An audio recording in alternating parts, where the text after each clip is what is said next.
Sir ନମସ୍କାର। ପୁରାତନ ଯୁଗରୁ ଆରମ୍ଭ କରି ବର୍ତ୍ତମାନ ପର୍ଯ୍ୟନ୍ତ ସାପମାନଙ୍କୁ କାହିଁକି ପୂଜା କରାଯାଏ ଟିକେ କୁହନ୍ତୁ। ଅନ୍ଧ ଭାବରେ କୌଣସି କଥା ଗ୍ରହଣ କରିବାକୁ ହେବ ନାହିଁ। ତାର ସମସ୍ତ ବିଷୟକୁ ପରୀକ୍ଷା ନିରୀକ୍ଷା କଲା ପରେ ଯାହା ସତ୍ୟ ପ୍ରତିପାଦିତ ହେବ ସେହି ସତ୍ୟକୁ ହିଁ ଗ୍ରହଣ କର, ଯଦ୍ୱାରା ନିଜର ମଙ୍ଗଳ ହେବ। ବିଶ୍ୱର ବିଭିନ୍ନ ଧର୍ମ ବା ସମ୍ପ୍ରଦାୟରେ ସର୍ପ ପୂଜା ପ୍ରଚଳିତ ହୋଇ ଆସୁଅଛି। କିଏ ସର୍ପ ଉପରେ ଶୟନ କରିଥିବା ସ୍ଥଳେ କାହାର ଦେହ, ବେକ ତଥା ପାର୍ଶ୍ୱ ଦେଶରେ ସର୍ପ ଗୁଡ଼ାଇ ହୋଇଥିବାର ଜଣାଯାଏ।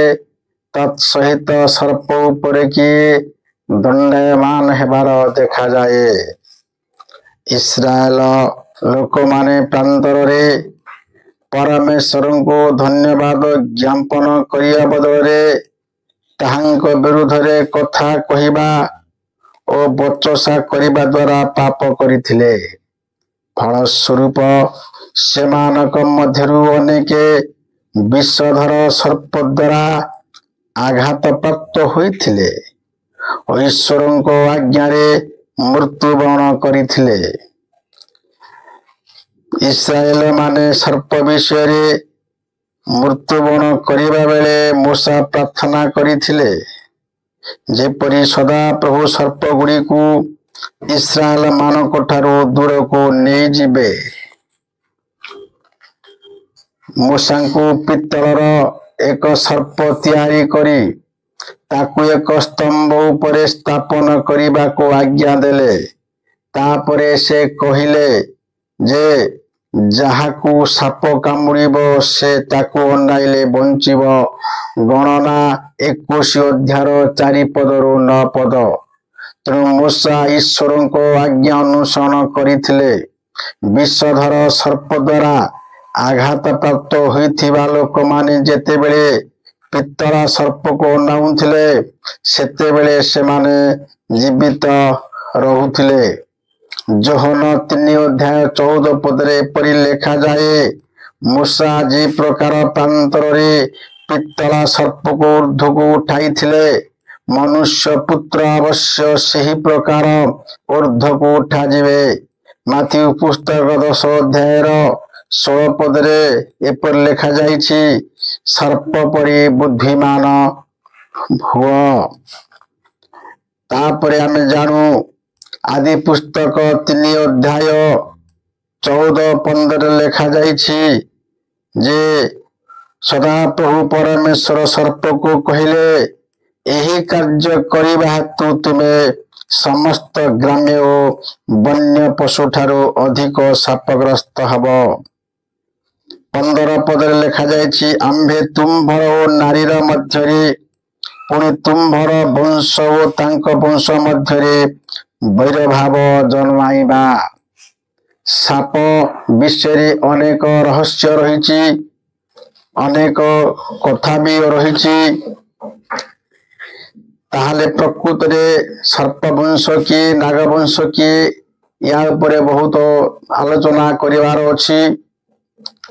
ବହୁ ପ୍ରାଚୀନ କାଳରେ ଏସିଆ, ଆଫ୍ରିକା ଏବଂ ପୃଥିବୀର ଅଧିକାଂଶ ସ୍ଥାନରେ ଦକ୍ଷ, ପଣ୍ଡିତ, ସୁନ୍ଦର ଓ ସବୁଠାରୁ ବିଚକ୍ଷଣ ମୂଳ ଅଧିବାସୀ ମାନେ ଶାସନ କରୁଥିଲେ। ଇଜିପ୍ଟ ସଭ୍ୟତା, ମେସୋପୋଟାମିଆ ସଭ୍ୟତା, ସିନ୍ଧୁ ସଭ୍ୟତା, ମାୟା ସଭ୍ୟତା ଆଦି ପୃଥିବୀର ଅନେକ ପ୍ରାଚୀନତମ ସଭ୍ୟତା ଏହି ଅଧିବାସୀ ମାନଙ୍କ ଦ୍ୱାରା ନିର୍ମିତ ହୋଇଥିଲା। ନାଗମାନେ ଏହିପରି ଏକ ଜାତିର ଅଧିବାସୀ ଯେଉଁମାନେ ସିନ୍ଧୁ ଉପତ୍ୟକାର ସଭ୍ୟତା ଅର୍ଥାତ ସିନ୍ଧୁ ସଭ୍ୟତା ନିର୍ମାଣ କରିଥିଲେ।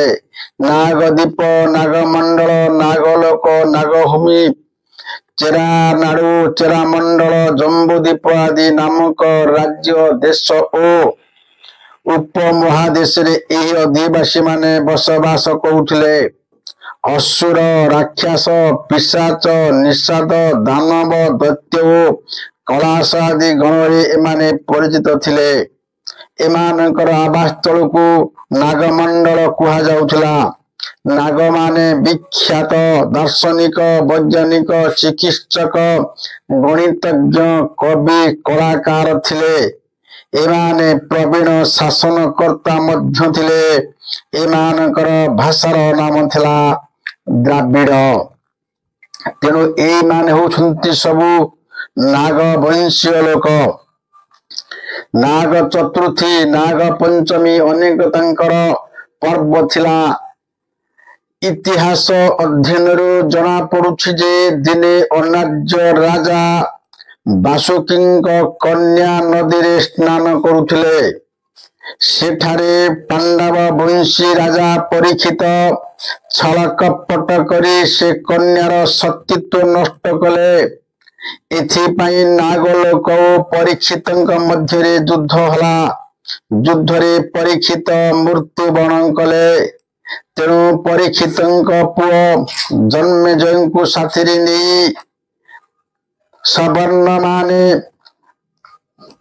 ଅନାର୍ଯ୍ୟ ବଂଶୀୟ ନାଗମାନଙ୍କୁ ଆକ୍ରମଣ କରି ବହୁ ନାଗରାଜାଙ୍କୁ ହତ୍ୟା କଲେ। ଧରା ପଡିଥିବା ନାଗମାନଙ୍କ ପୋଢମ ନାମକ ଅଗ୍ନିକୁଣ୍ଡ ତିଆରି କରି ଅଗ୍ନିକୁଣ୍ଡରେ ଜୀବନ୍ତ ପୋଡି ମାରିଥିଲେ। ଏଥିପାଇଁ ଆର୍ଯ୍ୟ ଓ ନାଗମାନଙ୍କ ମଧ୍ୟରେ ସଂଘର୍ଷ ବଢିଲା। ଆସ୍ତିକ ଋଷିଙ୍କ ମାଧ୍ୟମରେ ଆର୍ଯ୍ୟ ଏବଂ ନାଗଲୋକଙ୍କ ମଧ୍ୟରେ ସନ୍ଧି ହେଲା। ସେହି ଦିନଠାରୁ ନାଗଲୋକଙ୍କୁ ଶାନ୍ତ କରାଇବା ପାଇଁ ସେମାନଙ୍କର ନାମରେ ପୂଜା ଆରମ୍ଭ କରାଗଲା। ନାଗବଂଶୀୟ ରାଜା ଓ ଯୋଦ୍ଧାମାନଙ୍କ ମଧ୍ୟରେ ଅନନ୍ତ, ବାସୁକୀ, ଶେଷ, ପଝା, କବଳ, କର୍କୋଟକ, ଅଶ୍ୱତର, ଶଙ୍ଖପାଳ, କାଳିଆ ଏବଂ ପିଙ୍ଗଳ ନାଗବୀରମାନେ ପ୍ରସିଦ୍ଧ ଥିଲେ। ଏହି ନାଗରାଜା ଓ ଯୋଦ୍ଧାମାନଙ୍କୁ ଆର୍ଯ୍ୟମାନେ ହତ୍ୟା କରିଦେଇଥିଲେ। ଆସ୍ତିକ ଋଷିଙ୍କ ଦ୍ୱାରା ହୋଇଥିବା ସନ୍ଧିକୁ ଆର୍ଯ୍ୟମାନେ ନାଗ ସାପର କାହାଣୀ କହି ଧୀରେ ଧୀରେ ନାଗ ସାପର ପୂଜା ଆରମ୍ଭ କରିଦେଲେ। କିନ୍ତୁ ଅତ୍ୟନ୍ତ ଦୁଃଖର ବିଷୟ ଏହି ଯେ ଅନାର୍ଯ୍ୟ ବା ନାଗଲୋକମାନଙ୍କର ବଂଶଧରମାନେ ନିଜର ପୂର୍ବଜଙ୍କର ହତ୍ୟାର ସ୍ମୃତିକି ଭୁଲି ଯାଇ ଆର୍ଯ୍ୟଙ୍କର କହିବା ଅନୁସାରେ ନାଗ ସାପକୁ ପୂଜା କରୁଛନ୍ତି। ତେଣୁ ଆମେ ଜାଣିବାକୁ ପାଉଛୁ ଏହି ବିଷୟ ଯେ କାର୍ତ୍ତିକ ମାସ ଶୁକ୍ଳ ପକ୍ଷ ଚତୁର୍ଥୀ ଦିନ ନାଗ ଦେବତାଙ୍କର ପୂଜା ଅନୁଷ୍ଠିତ ହୁଏ। ଏହାକୁ ନାଗ ପଞ୍ଚମୀ ବା ନାଗଲ ଚତୁର୍ଥୀ କହନ୍ତି। ନାଗ ପୂଜା ଏପରି କରାଯାଏ, ନାରୀମାନେ ଏହି ପୂଜାରେ ବେଶୀ ଧୁରନ୍ଧର ଅଟନ୍ତି। ଏହି ବ୍ରତର ପ୍ରଚଳନ ସମ୍ବନ୍ଧରେ ଏକ କିମ୍ବଦନ୍ତୀ ପ୍ରଚଳିତ ହୋଇଯାଇଛି ଜନମାନସରେ। ପୂର୍ବ କାଳରେ ଅବନ୍ତୀ ଦେଶରେ ଜଣେ ସାଧବ ଥିଲେ। ସାଧବଙ୍କର 7 ପୁଅ 7 ବୋହୂ ଥିଲେ। ସାଧବ ବୁଢୀ ବଡ 6 ବୋହୂଙ୍କୁ ଅତ୍ୟନ୍ତ ସ୍ନେହ ଆଦର କରୁଥିଲେ, କିନ୍ତୁ ସାନ ବୋହୂକୁ ଆଦୌ ଭଲ ପାଉନଥିଲେ। ତେଣୁ ଘରର ସମସ୍ତ କାର୍ଯ୍ୟ ସାନ ବୋହୂକୁ କରିବାକୁ କହୁଥିଲେ। ସାନ ବୋହୂ ସେଥିପାଇଁ ମନରେ ଦୁଃଖ ନ କରି ସମସ୍ତ କାର୍ଯ୍ୟକୁ ତ୍ୱରାନ୍ୱିତ କରିପାରୁଥିଲେ। ଦିନେ ସାଧବ ବୁଢୀ 7 ଗୋଟି ମାଛ ଆଣି ସାନ ବୋହୂକୁ ରୋଷେଇ କରିବା ପାଇଁ ଦେଲେ। ସାନ ବୋହୂ ମାଛ ଗୁଡ଼ିକୁ ଘରର ଦ୍ୱାରବନ୍ଧ ତଳେ ରଖିଦେଇଥିଲେ, କିନ୍ତୁ ରୋଷେଇ କରିବା ପାଇଁ ତାର ମନେ ନଥିଲା। 4-5 ଦିନ ଅତିବାହିତ ହେବା ପରେ ମାଛ କଥା ମନେ ପଡ଼ିଲା। ସେ ଯାଇ ଦେଖେ ତ ମାଛ ଗୁଡ଼ିକ ସାପ ଛୁଆ ପାଲଟି ଯାଇଛନ୍ତି। ସେ ସାପ ଛୁଆ ଗୁଡ଼ିକୁ ରନ୍ଧନଶାଳାର ଗୋଟିଏ କୋଣରେ ରଖି ନିତିଦିନ ସେମାନଙ୍କୁ ଦୁଧ ଭାତ ଖାଇବା ପାଇଁ ଦିଏ। ଅଳ୍ପ ଦିନ ଭିତରେ ଛୁଆ ଗୁଡ଼ିକ ବଢି ବଡ଼ ସାପ ହେଲେ। ତେଣୁ ସାନ ବୋହୂ ସେମାନଙ୍କୁ ନେଇ ଗୋଟିଏ ହୁଙ୍କାରେ ଛାଡ଼ି ଦେଇ ଆସିଲା। ସେହି ସାପ ଛୁଆ ଗୁଡ଼ିକ ପାତାଳପୁରକୁ ନିଜ ବାପା ମା ନାଗ ନାଗୁଣୀଙ୍କ ନିକଟକୁ ଚାଲିଗଲେ। ନାଗ ନାଗୁଣୀ ଛୁଆମାନଙ୍କୁ ଦେଖି ଅତ୍ୟନ୍ତ ଆନନ୍ଦିତ ହେଲେ ଏବଂ ଛୁଆମାନେ ବାପା ମାଙ୍କୁ ସେମାନଙ୍କ ପୂର୍ବ କଥା ଓ ସାଧବ ଘରର ସାନ ବୋହୂ କଥା ବଖାଣିଲେ। ସାନ ବୋହୂ ସେମାନଙ୍କୁ ପାଳନ କରିଥିବାରୁ ସେହି ସାନ ବୋହୂକୁ ଧର୍ମ ଭଉଣୀ ରୂପେ ଗ୍ରହଣ କଲେ।